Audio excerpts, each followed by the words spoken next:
Does everybody have their appetizers and their drinks and all? Yes. Okay, if we do that, I would like to offer a prayer as we begin the sermon.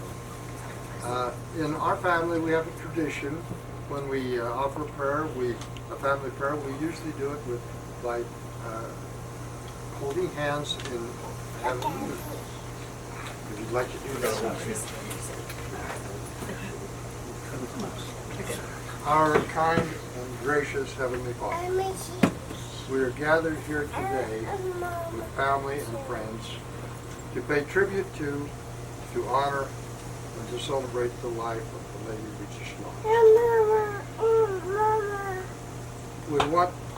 Lord, we want you to bless Janine as she enters your kingdom. We also ask that you give a special blessing to Dick and to Robin on the loss of their wife and their mother. We'd like to also ask that you bless all of us that are here, that we may maintain a relationship with Janine, remember her, and remember the times that we had with her together. I would like to recite.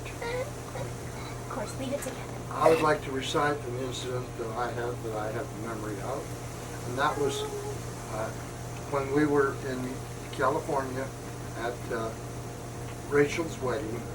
We went to a hotel at Laguna Beach. We stayed in a nice room there, and Merle and I were visiting Dick and Janine in their room before the wedding. When we did so, the room had a mirrored ceiling in it, and I remember distinctly Janine making comment on that mirrored ceiling, how it was so nice that she could lay in bed, look up at the ceiling, go to sleep as she watched the surf rolling in with the tide below. We ask that you bless us all. Merlin and I were in Tucson recently, and we saw Janine for the last time. At that time we were able to say goodbye to her, but at this time we want to say a final goodbye. We say, Janine, God bless you, we love you, and with that I would like to ask Jesus, in Jesus' name, amen. Amen.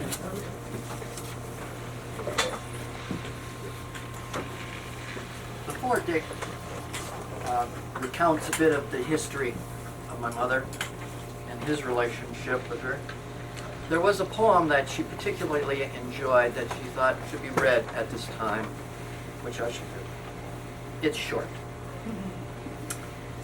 Do not stand at my grave and weep. I'm not there. I do not sleep. I'm 1,000 winds that blow. I'm the diamond glints on snow. I am the gentle autumn rain. When you awaken in the morning's hush, I am the swift uplifting rush of quiet birds in circled flight, and I am of the soft stars that shine at night. Do not stand at my grave and cry. I'm not there. I did not die.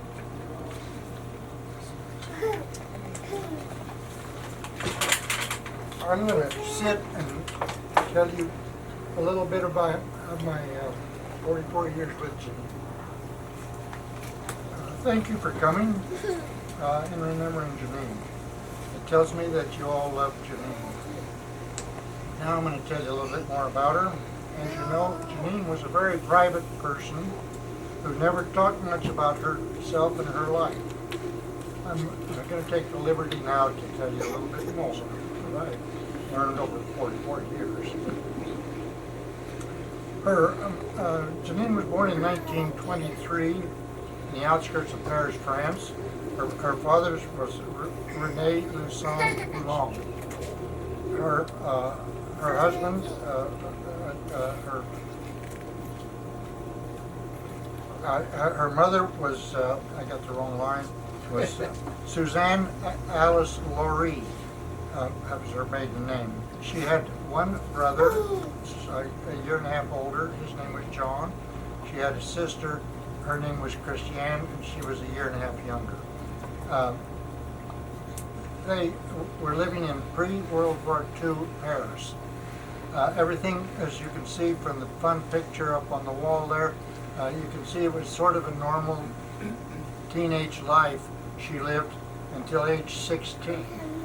At age 16, Hitler invaded France. For 4 years, Paris was occupied. Well, when Hitler's troops moved in, I gained all of this kind of information just in little bits and pieces from Janine. She never told me much. But when Hitler invaded Paris, his stormtroops came through, and in previous war, War I, her family had escaped to the beach area, and the Germans never got there. This time they got in a train, her family, and took a train to the beach area, I think was in Normandy or Burgundy, and Hitler's troops got there before they did. They had left their house without even turning the key on it in Paris, and so they had to turn around and go back. They did turn around and went back to occupied Paris at that time. The war years in France were pretty tough. Hitler's stormtroops were on the streets.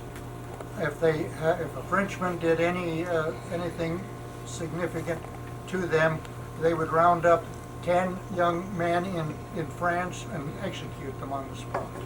This is telling you a little history too, so for those who are younger and didn't experience it. That's the way they got through the war years, except they did move out to a little suburb area where her father had enough land that he could grow a few crops on, and he grew vegetables, and that was how they survived through the war years, because food was very scarce. Meat was even scarcer. I do know stories about her dad going to the countryside and trapping rabbits, and of course that was illegal, but it provided some meat. But after 4.5 years of occupation, finally Hitler was gone, and she was on the streets of Montmartre on the day that the Americans came back into Paris. She said she danced all white. Good feeling. Post-war France was not that great either, because there was the devastation, there was ruins, and there wasn't much food. Somehow your mother had 2 or 3 jobs, because at that time she was in her low 20s. At age 22, I believe it was about 22 or 23, she was offered a position with a team of doctors to go to Afghanistan as a doctor's team to bring modern medicine to Afghanistan. She joined this team of husband and wife, and I think nurses and others, and they took the train to the Mediterranean of France. They took a boat across the Mediterranean to Cairo. They had to wait for weeks for the ship in 1946 to go to India.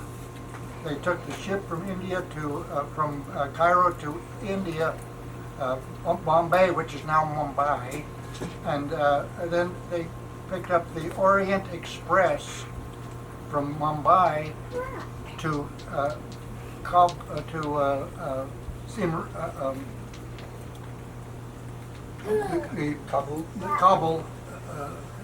They took it to the Khyber Pass. They had to wait in Peshawar, which is just Pakistan, which was at that time still India.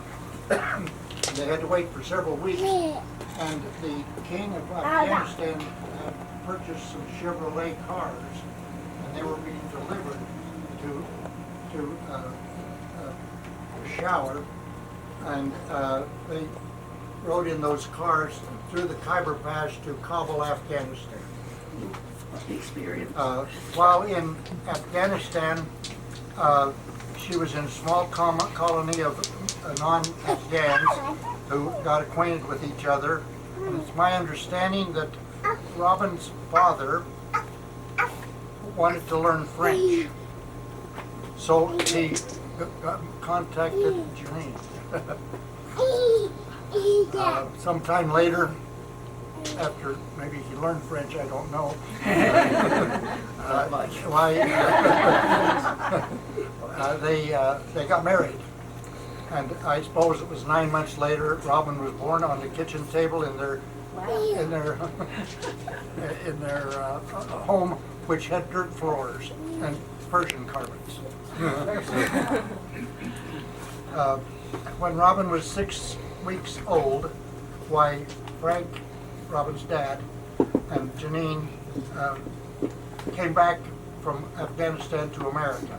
She met her mother-in-law in Seattle, and then they went almost immediately to Austin, Texas, where he was going to get his where he got his engineering degree at the University of Texas. He did 3 years there, and that was where she essentially, although she had learned English and could read it and understand it, she didn't speak it until she got comfortable in Texas. And there she had a job while Frank was going to school. She worked and also cared for an infant son. After Texas, they briefly moved to Houston. Frank was he was always looking for something different. I don't know him, but from what I understand, I've kind of gotten to know Robin's dad a little bit, just by stories. He was the kind that had to be doing something different all of the time. They after Houston, they went back to Seattle, where he took a job as an engineer with an engineering firm in Seattle. A few months or weeks or maybe a year or so later, he got the wanderlust, and I believe it was next they went to Guam, to Karachi, Pakistan, where he had a job, I believe, with the Corps of Engineers. After his tour there, they came back to Seattle, and I believe next they went to Guam with another. After some Seattle time, they went to Guam for some time. Robin remembers swimming in the beaches in Guam.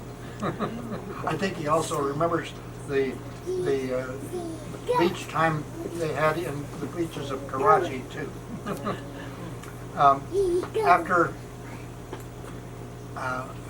After that tour, they came back to Seattle again, and I think he was once again working for the engineering firm, which seemed to be, he could always go back to. I guess he was that talented. And he went back, and after a while, he took an opportunity to go to Australia. He took a job with the Navy, but in the meantime, they traveled to Los Angeles for, I think they were in Los Angeles for about a year, while he was, I don't know what he was doing, but he was awaiting assignment to Australia. It was prep work. Preparation for his job. The job in Australia was for the U.S. Navy, building a undersea communications site for the U.S. Navy ships in the Pacific. She loved Australia, but after 2 years, Frank finally said, I'll take a new contract and come back to Australia, because they liked Perth. Robin also talked, well, I think he played tennis and maybe golf and probably swimming in Perth. While they took a vacation from Perth and he recontracted to go back, Frank and Janine took a vacation to Europe, saw their friends, and went to Greece. They were having a vacation in the islands of Greece, I think in Athens, near Athens, when Frank had a heart attack and died. Janine picked up the family, took care of her husband, went back to Perth, picked up the family there. Robin said he didn't want to, Australia said you can stay here if you want. But she asked Robin, and Robin said he wanted to be an American.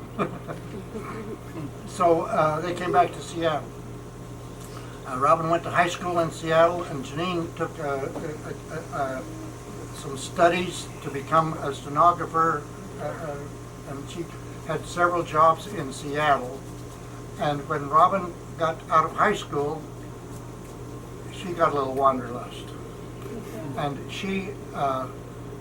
Robin was in college at the University of Washington, and she said, I want to go someplace, and so she applied to the U.S. State Department in the Foreign Service. They came back to her and said, yes, we'd love to have you. Your assignment is Paris. She said, no thanks.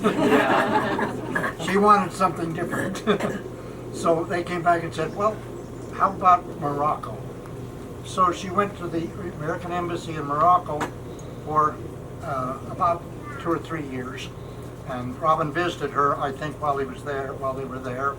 In the meantime, when she picked up from Seattle, she also took along her Mustang and a convertible 67 convertible Mustang bronze. She took that and the cat that they had acquired in Australia by the name of Mai Tai. While in Morocco, she told me about the stories that she loved to take the people in the Mustang to the beaches of Morocco. So they went to the beaches often. She took her friends in the embassy. She loved Morocco. After 2 or 3 years, I'm not for sure, but 2 or 3 years, the State Department reassigned her, and she was reassigned to Cairo, Egypt. While in Cairo, it was the time of the Israeli Egyptian truce settlement, and she was in the embassy in Cairo when Sadat and Begin were there negotiating along with Henry Kissinger. While in Morocco, she was a stenographer, and several times she was called upon to take dictation from Henry Kissinger, who was an imposing guy, I guess. After her 2 or 3 years in Cairo, also she used to take the Mustang to the beaches of the Mediterranean too. While in Cairo, or after serving her time in Cairo, the next assignment came along. It was Islamabad, Pakistan. She got there on the 15th of September, 75, and I got there on the 20th of January on my assignment with the Air Force on the 20th of the month. When I reported in to the ambassador, who was a quiet character himself with a big history, he had been right-hand man of George Marshall in the State Department, and he had been assigned, he was on his 3rd or 4th assignment as an ambassador. His name is Henry Byrode.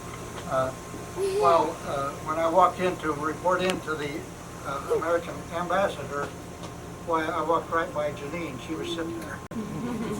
That was my first kind of encounter with Janine. I had a deputy he and his wife were there, and a few weeks later, he said to me, "Would you like to play some golf?" And I said, "Sure." And so we went. We were going to go to the Rawalpindi golf course, and they said, "Would you mind if we bring along a lady?" And I said, "Oh, that'd be nice." That was my first date with Janine. We golfed. After several golf engagements, it got more serious. I had a home, and she had a home. I had servants, she had servants. So eating out was not the easiest thing. Restaurants were few and far between that you could go to. There was one Chinese restaurant that you could take your wine, so we went there a few times. But most of the time, I'd go to her house, and she'd furnish dinner, and she'd come to my house, and I'd furnish dinner. Of course, we had wine and cocktails. After about a year, I finally convinced her to marry me. It was a difficult task. Robin's mother wasn't easy to convince that she was happy in her current life. But she finally said yes, and so we got married in 1976. We served in the embassy. She was working in the ambassador's up front office, and I was working in my office in Prevail. But she gave in reluctantly, and she went to Italy with me. So that's how we ended up in Naples. Several of the family came while there. I invited, one summer, we had a kind of a nice villa, and I invited my kids and, to come, the three of them, and we did some excursions there. Of course, you do Italy, you do Naples, you do Rome, you do Venice. Sleeping in the and all car, of those in we the did. mountain. One time we had my kids, three kids, I had a little Toyota, and we were going to go to Venice, and the three of them got pretty crowded in the back end of that little Toyota. We ended up doing some all-night driving too because we couldn't find a hotel. Vicky and Valerie will remember that, and Rick, he's back there someplace. I remember that. We did other travels too, and we had guests there that came. Bob and Merle came to see us because they were in Germany. And my next assignment was to Holland, and so we drove the Mustang. In the meantime, we still had Mai Tai, our cat, and my cat that I inherited. And we drove through Bonn because Robin was posted in Bonn with the U.S. Navy at the time. He was a naval officer in the American Embassy in Bonn. From Bonn, while driving through Bonn, we left Mai Tai because we knew we were going to be getting into a situation where we couldn't keep a cat in the assignment to Holland. So Robin reluctantly took care of Mai Tai for 2 or 3 months. Oh, I got to tell you one more story about Mai Tai. When we left Pakistan, I left Mai Tai the cat with my NCO, one of my NCOs. He said he'd take care of the cat while we got a place to live in Naples. After we got a place to live, I got in touch with him. He put Mai Tai on a flight out of Pakistan to Naples. We got word when Mai Tai would arrive. We went to the airport, and he wasn't there. She wasn't there. Janine was not happy with that. And she immediately said, "We're going to do something about that." So she said, where can the cat be? And they said, well, probably in Rome, because it had to be a change in Rome. So she said, we're going to Rome.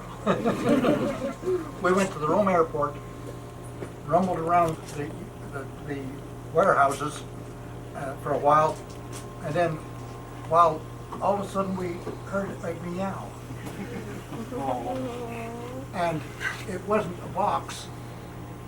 It was a live cat walking through the warehouse.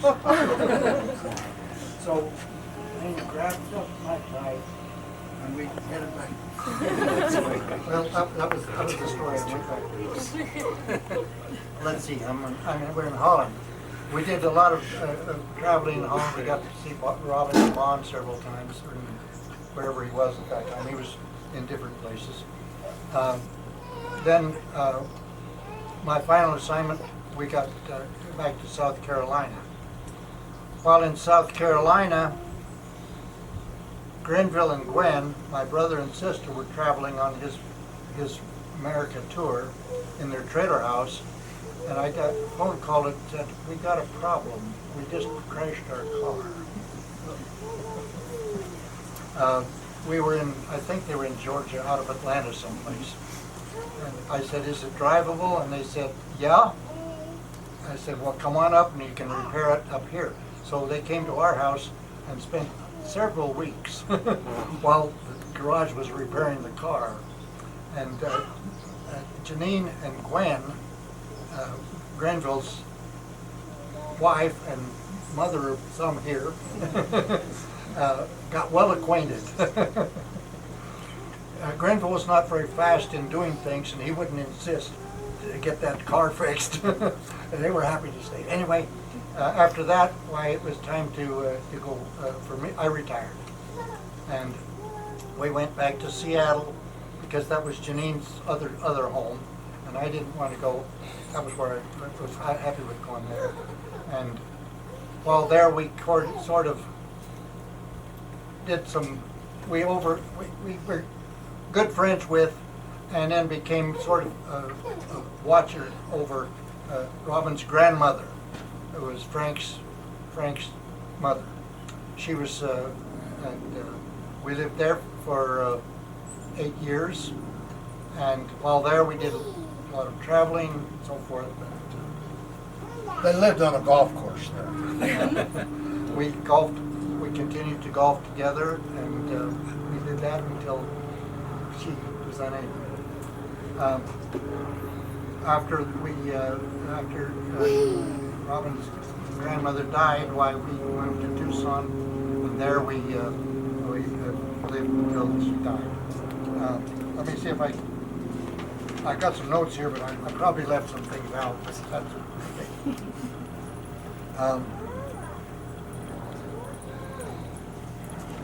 I got most of that. Let's see if I got something else.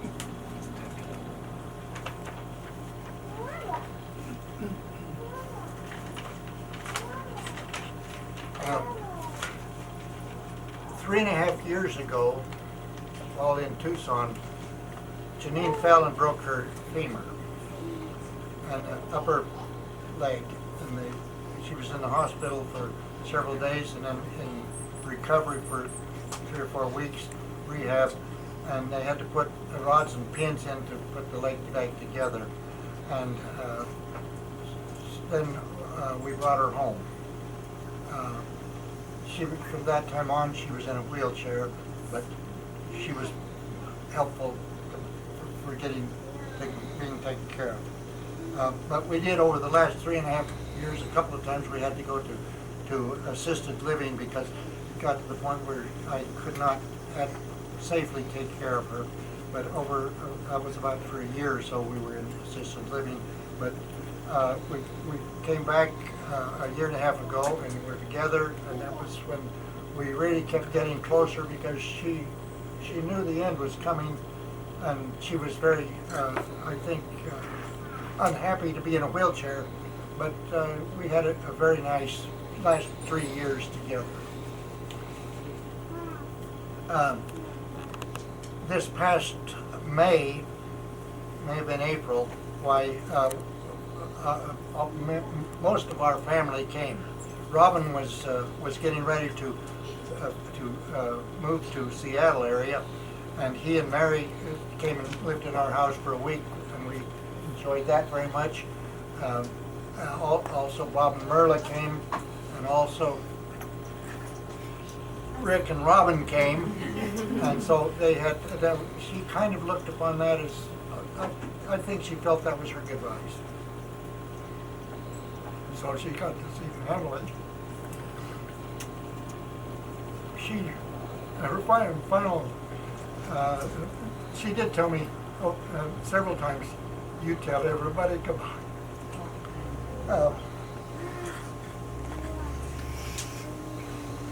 I miss her every day, but I know that it was her time to go. She hated being helpless in a wheelchair, but it was, and she would often say, "Why don't you just let me go?" But there's no such thing. You just do it. But we did have a nice time together over the last year or two.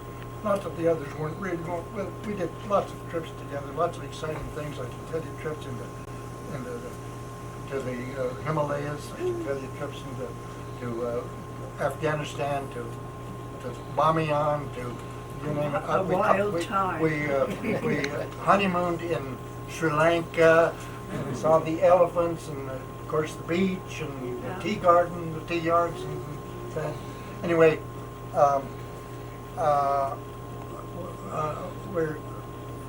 she felt like it was time to go, and I'm going to just tell you a few moments about her the last day. We were in assisted living because she had grown quite weak, and I didn't feel comfortable caring for her. So we went to assisted living, and we were there for about 2 weeks. And we got up one morning, and she felt fine, and we had breakfast. And she always enjoyed her breakfast. That was the meal of the day that really she liked. And we went back to our room, and we were having therapy every twice a week for her, and she was ready for the therapist. And when about that time when she said she had pain in her chest, the nurse was right there, and she said, "Let's go to emergency." So we took her to emergency. She was checked out, and they did the EKGs and all of that, and everything seemed perfect. She was just maybe the doctor said maybe just a little muscle strain or something, and we were getting ready to go back to our assisted living the next day. And so about 9 o'clock that night, I kissed her goodbye and said, "I'll see you in the morning, and we'll go home." And an hour later, they called me and said she had passed. I went back to the hospital, and she looked so pleasant in the bed. I kissed her goodbye, held her hand, and that was it. Thank you. Very interesting I life. would like to thank Dick for telling the story. For now, you're all free to use the drinks, the hors d'oeuvres. In about 30 minutes, or maybe 45 minutes, the caterer will be here to present the dinner for you. And everybody enjoy the family. Thank you. Thank you.